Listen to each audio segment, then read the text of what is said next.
So, ayun, welcome to the science class mga manggagawang Pilipino.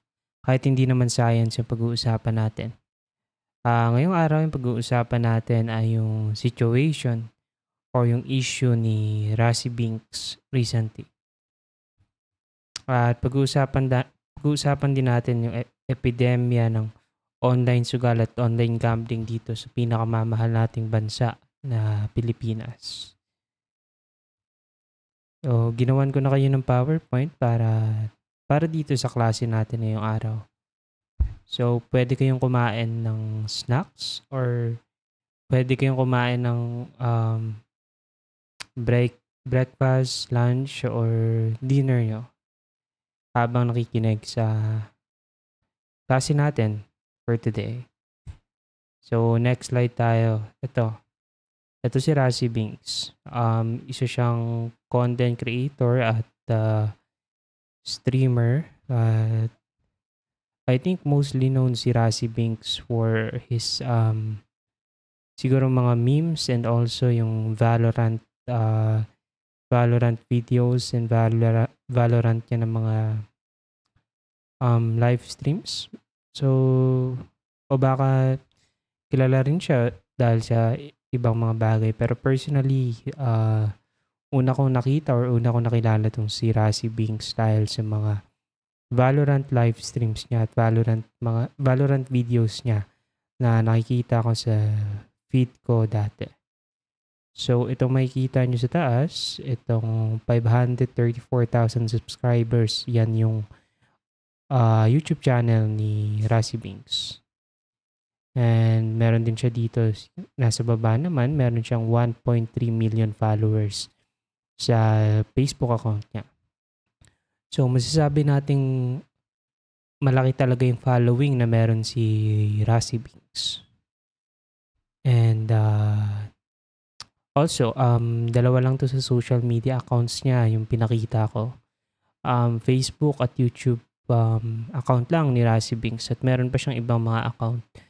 Nakikita natin dito sa cover photo ng ng Facebook niya. Meron pa siyang TikTok at Instagram at meron din siyang Twitch account.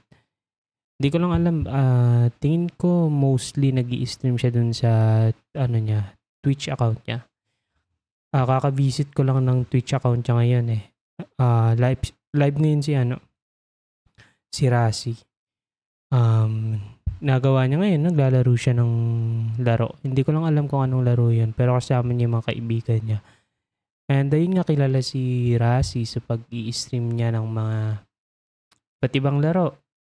Dahil dun sa mga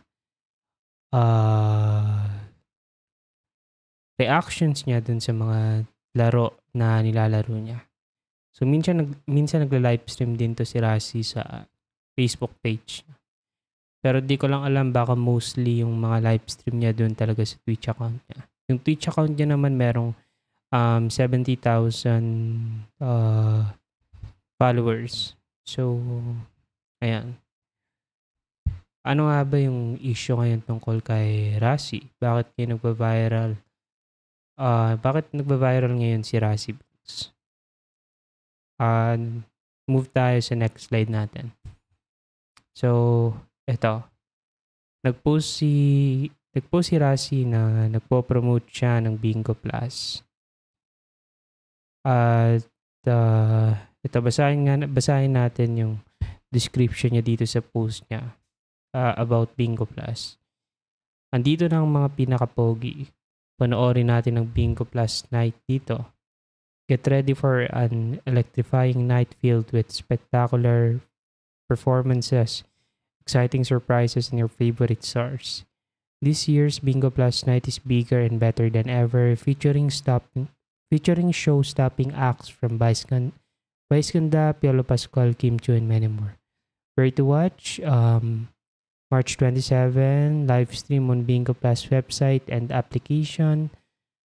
Ayan. So, sa baba, dito na lang mga info na to about sa Bingo Plus night, kung anong schedule, saan pwede panoorin. So, ito yung pinost ni Rasi Binks. And apparently nagkaroon ng maraming backlash yung post niya na 'to.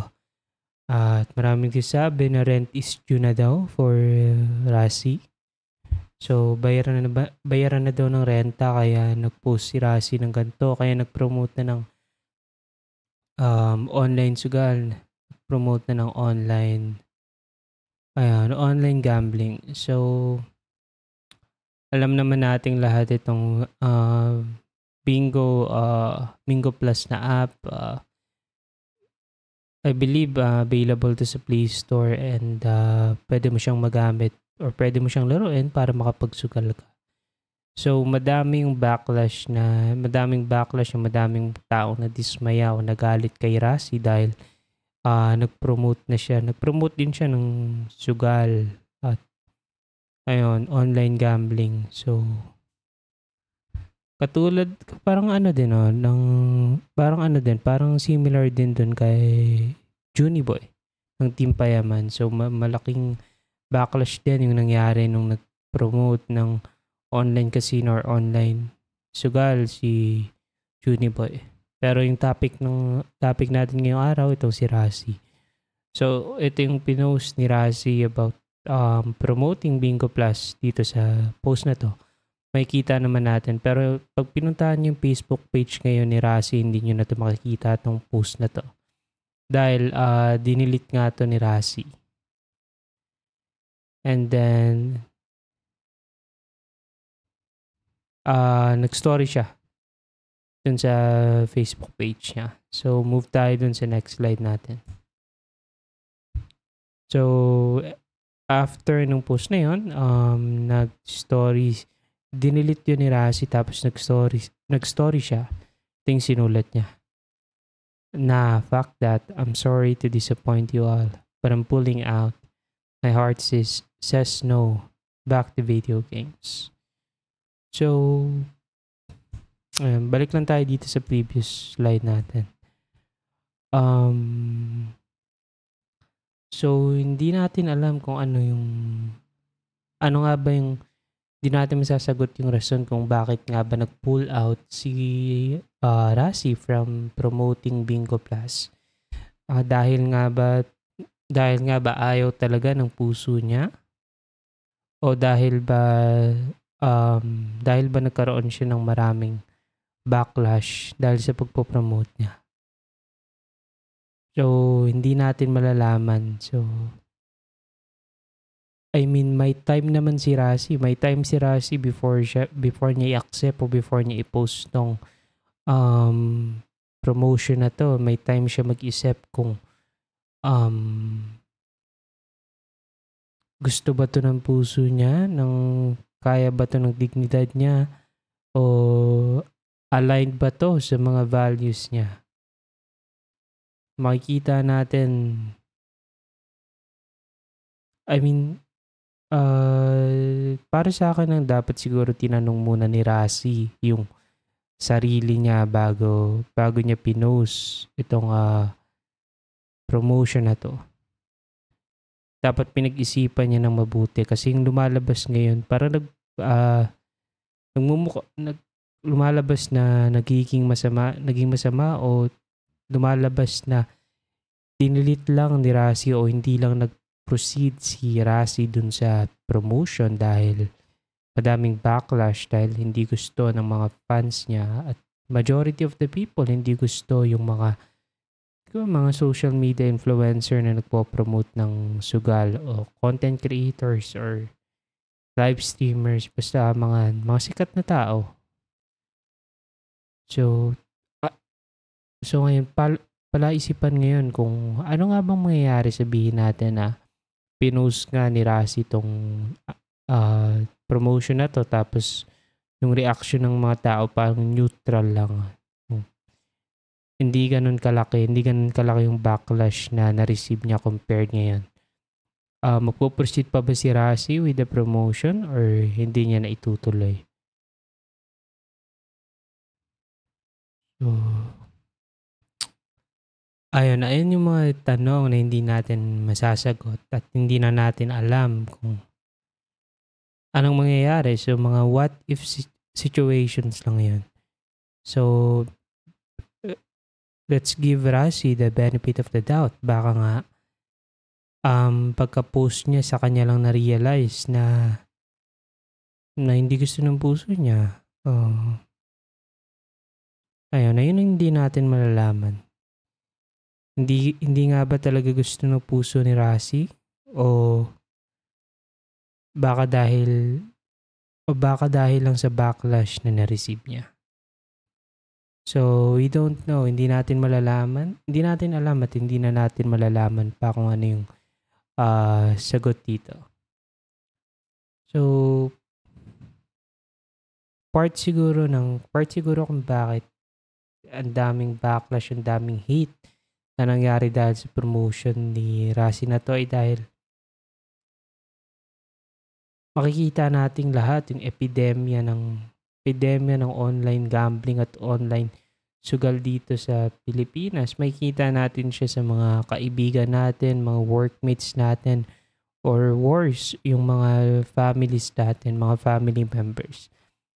Nakikita natin mismo first hand kung paano sila ma-addict sa mga online gambling at mga online sugal. Paano nila ubusin yung pera nila, isugal yung sweldo nila, yung pangkain ng pamilya nila. So, kaya madaming backlash talaga, kaya madaming galit sa mga taong nagpo-promote ng online sugal. Syempre, partly, sabihin na natin, oo, talagang responsibilidad ng tao, nasa sa kanya na yung kung magsusugal siya o hindi. Pero, partly yung rason kung bakit mas na-encourage sila, kung bakit mas nag-proceed sila na magsugal ay dahil baka may nakita silang promotion kagaya nito or promotion from other influencers or content creators. So, ayun, pakita ko lang ulit sa inyo yung story ni Rashi.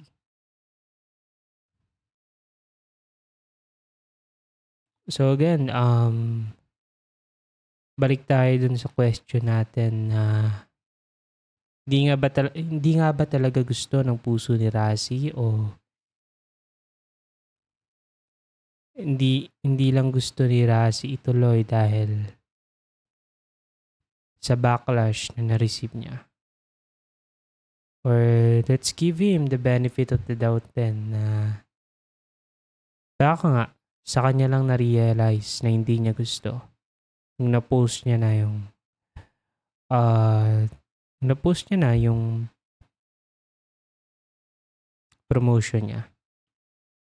And again, for the nth time, hindi natin alam yung sagot at hindi na natin malalaman pa.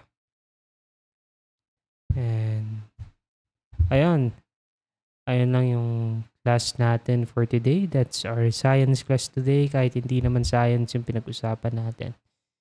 Matulog tayo ng maaga dahil maaga pa tayong gigising para kumita ng pera na kasya lang para sa pangbuwanan nating gastusin. Ayun, magandang araw sa lahat. Yun lang muna sa ngayon.